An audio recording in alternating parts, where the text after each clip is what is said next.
welcome back to the drive.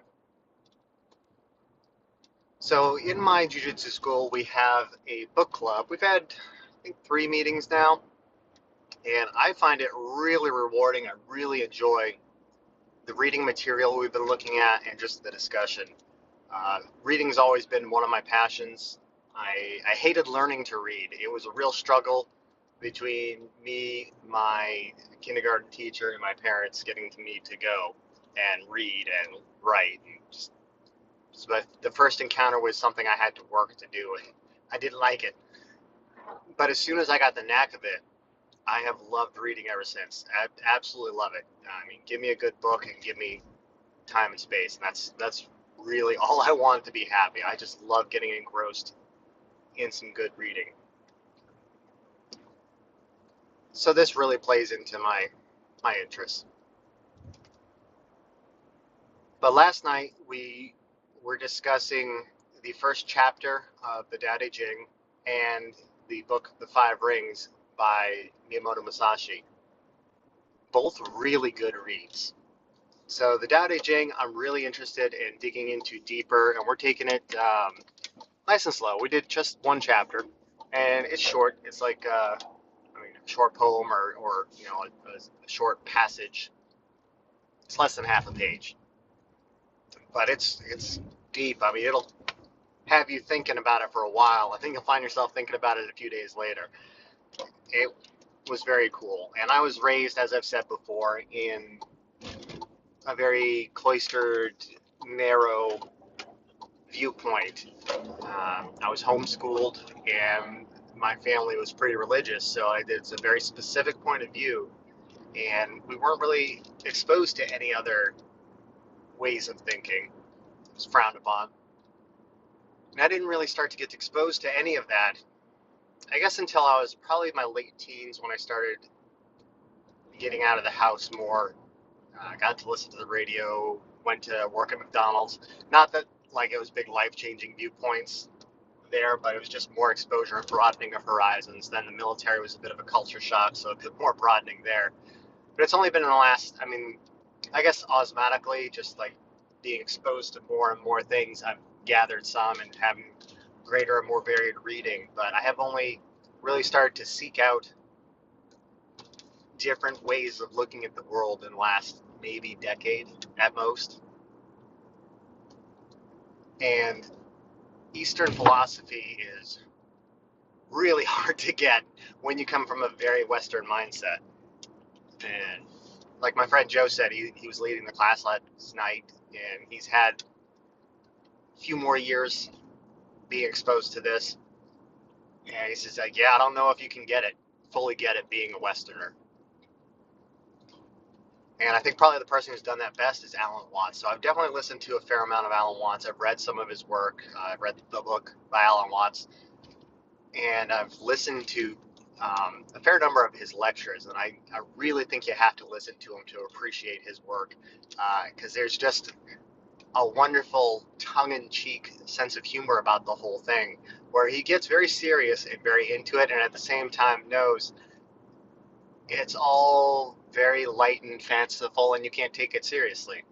And that was the way I approached the Tao Te Ching. Was this is some really deep, mind-bending stuff that really just makes me feel like there's the illustration I used was like an untapped aquifer, just an incredible amount of life-giving something under the ground. But as soon as you start to dig into it, well, now you've poked a hole and there's this spring coming up from the ground and you see water and it starts to run downhill and it's very set in motion in a specific direction, and it's very hard to change that, and it's hard to conceive of the big unknown that you had before. So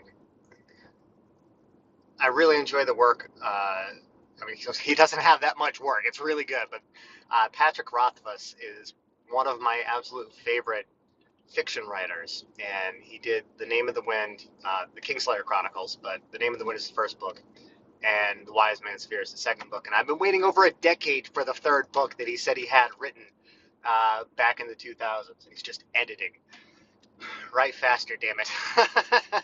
George R. R. Martin is not the model for how to write. Don't follow his path. but he's really, really good at world building. And he, in there, illustrates the magic system, which is kind of unique. But one of the things you have to do is learn how to hold two dichotomies in your mind at the same time. You have to believe two completely different things, fully believe them at the same time. And like that's the way I feel you have to approach the Tao Te Ching. That kind of the whole Eastern philosophy mindset. You have to just be willing to fully immerse yourself and then also hold it lightly and not take it too seriously.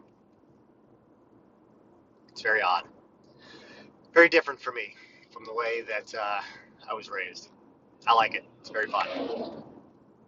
But the Book of Five Rings is something that I've heard referenced so many times, especially coming out of the military and then being involved in martial arts. It's all over the place. The illustration last night was Joe was like, "Yeah, Musashi is like the live, laugh, love of the martial arts world. Like everybody quotes it. It's there everywhere, but we don't really dig into it at all." And same thing, like I've seen a lot of military concepts taken from it, but you don't necessarily dig into it all. Rudy, who was also on the call last night, who was also a former Marine, made a great point of, I think it was the Japanese or the Germans, looking at the Marines and say, yeah, you're never going to be able to defeat these people because they have a manual and it's very well laid out and they don't do anything that's in it. So good luck. And yeah, I feel that that's the way a lot of people approach Musashi. Like, you have the manual, it's right here, but nobody does anything that's in it. But I got a lot out of it. I'm going to read it again probably many times. But my initial impressions were, don't overcomplicate things. There's only so many ways you can hold a sword. There's only so many ways you can move the body. There's only so many ways that you can configure yourself until like you get into details that don't necessarily matter. And really, it's just like, okay, here's the way the human body moves. You guard high, you guard low. Here's the way you attack. You can strike in this manner, that manner, this manner. That's about it. The way you combine those is up to you. You need to know the appropriate timing and the appropriate circumstance. And that's where you get further into strategy of how will I maneuver my opponent to my advantage, and then what tactics will I use to dismantle him. But the big things I got was, especially, is divided up into 5 books or chapters, scrolls, if you want to use the original language. And especially the scroll of water is where I noticed it the most, was he'll lay out this thing and does not go into super detail on it. Like, makes it relatively straightforward, and you think there's got to be much more about this. He doesn't give you much more about this. He's like, you must examine this well. You must train this well. You must train this and examine this well. You must understand this well. Basically saying, I can give you this in writing. Here's what I can give you. You have to go do these things to really understand it. You have to be truly engaging with it to get it. You can't just pick it up from a book. And I think that's true of a whole lot of stuff. Even if it's philosophy, like even if it's truly endeavors of the mind, unless you're trying to apply them to the reality you see around you and examine through that lens, you really are not getting anything. You're just reading words on a page and you're playing fanciful games in your head.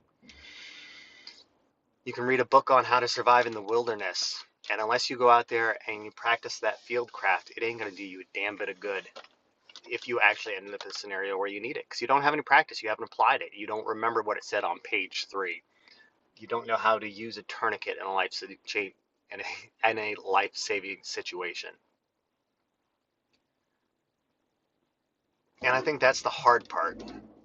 First, you have to dig into the material and figure out what the heck it's saying. How do you apply it to the endeavor that you're engaged on? And then do it and go do it. And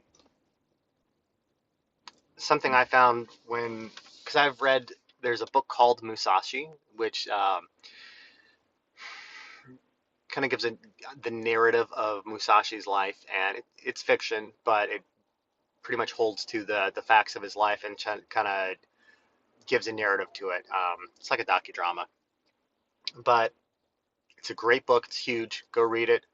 One of the most epic, like you can see why uh, samurai movies and old westerns are so appealing to the same crowd because there's so much overlap just in the themes. But it's a great book. It builds and builds and explores and goes around, and you see this epic duel coming that occurred in real life when Musashi was 30. And you get to that duel at the end, and it's the most wonderful, like, on the streets of an old western town, one shot, one kill, like high noon type of pistol duel, but with swords. And it's a wonderful, just like cinematic, clean cut, walk off into the sunset. Read the book. It's amazing. But I had read that, then I read Five Rings, and then I was doing some reading around it, and Musashi actually had a lot of detractors. People say, well, he wasn't that great. He never picked a fight that he couldn't win. And I'm sitting back going, well, that's strategy. This guy wasn't playing around. He wasn't doing this for his name, to make a school, to advertise, to aggrandize himself. He was doing this to study the way of being a warrior. And he went off and he did a bunch of other things, calligraphy, painting. Like his painting is actually kind of famous. I haven't seen much of his calligraphy, and I don't know calligraphy well enough in the Chinese sense to understand, or the Japanese sense to understand it. But I've seen his painting, and like for the time, he was not bad. And you can see like he put care into it, and he advanced, and he really tried these other arts, and like gardening and all sorts of other things, trying to apply the same ideals, the same strategy. Like, how does this relate? How do I apply the way strategy throughout all these things? And why the hell would you go into a battle that you didn't think you could win? Why would you not set it up to be the most advantageous to you? It's kind of the mindset, if you ain't cheating, you ain't trying. Uh, you know, you don't want to have the ancient mindset of marching out onto a field of battle at a designated place and time where everybody kind of knows it's going to be occurring on this big field. And you're just going to run at each other, or if the person with the largest number of people most likely will win. Or even once you get into firearms, you don't want to march out there and just start shooting volleys at each other. No, you want to get out there. You want to be ambush people. You want to be firing from cover. You want to do the things that were considered dishonorable the first times they were done. Because you want to win. That's the point. You want to walk away from this. And that's all strategy. And the reason I'm going to be reading the book many more times to get more out of it is also because I had a very hard time. I kept bouncing off of it. I tried listening to it. That wasn't working. I read it. That was better, but I had a hard time like digging into it and getting stuff out of it. Started taking notes, and that helped a lot. But it was the same phenomenon I've seen with trying to get into Shakespeare. So much of what we consume in media, at least in art, as far as movies, plays, television, radio dramas, books, so much of it is just aping what Shakespeare did and doing it poorly in most circumstances. But you've seen the themes of his books played out in so many variations, so many ways, that trying to go back and read his plays, it's tough because you have to dig into the language. You have to get the flow of it, the iambic pentameter. You have to get that to really feel it. And just digging in, like when you already think you know what the story is, it's tough. And the same thing here, where I've seen the information presented in so many different ways, translated so many different ways for modern warfare, or people have poorly interpreted it for the martial arts. It's tough to dig into Musashi's mindset, even though I had a good translation, which had a lot of footnotes and didn't nail things down overly, and didn't leave things too vague either. It was still tough because I had that same preconceived notion of, well, I've seen this material before. And I think that was one of the biggest things I got out of it. I paraphrased a passage of it, I think from maybe the Scroll of Earth, but went through a bunch of things like you need to take in this information, you need to go do, you need to practice, you need to be embodying it. This can't be just a philosophical thing where we're playing with fans to speed the motion of our wrist or using a practice sword which doesn't have the correct weight. No, you need to be actually out there practicing in the most realistic manner possible and then going out and doing and putting it on the line. And one of the things he said was, you have to first overcome your clumsiness. And that's something that I think anybody who has tried to take something on has experienced. Anytime you try something the first time, you're probably going to suck at it. And even if you do all right, like you have some level of athleticism and it carries over into whatever game or skill you're trying, compared to somebody who really knows what they're doing, you're crap and you don't realize you're crap. You're unconsciously incompetent. But once you get to some level of competence, maybe some conscious competence, you have to overcome your skill. And that's a really tough thing. Like that, I saw that and I sat and pondered on it for a little bit. And I think that pops up in so many areas of life. And I think that's literally what I was having a problem with trying to read the information, trying to read the book, is once you think you have skill in something, or you do have a level of skill in something, you have to overcome that. And that means you have to approach things with a fresh mindset. And that can be really tough when you're seeing something that has been presented before. I run into this a lot in jiu-jitsu where I think I know something and the coach is showing it. I'm like, oh, yeah, I got that. And you kind of turn off your interest because you know, oh, that's the half guard. I know half guard. Do you? What are you doing with it? You don't succeed very well with half guard. How well do you know half guard? Do you really know half guard? No, you don't. Now shut up and listen. Try to dig into what he's showing you here. Find the thing that he's doing that is actually working that you're not doing, that's preventing it from working for you. And that's really tough, especially if you've been doing it for a number of years. I find it at work. The biggest mistakes I make, the most headache I cause for myself, the most expensive screw ups are when I assume I know something. And I am assuming the situation is X. When I turn off that curiosity and really dig into it and see what's going on, and I just say, "Oh no, it's this. Here's the answer."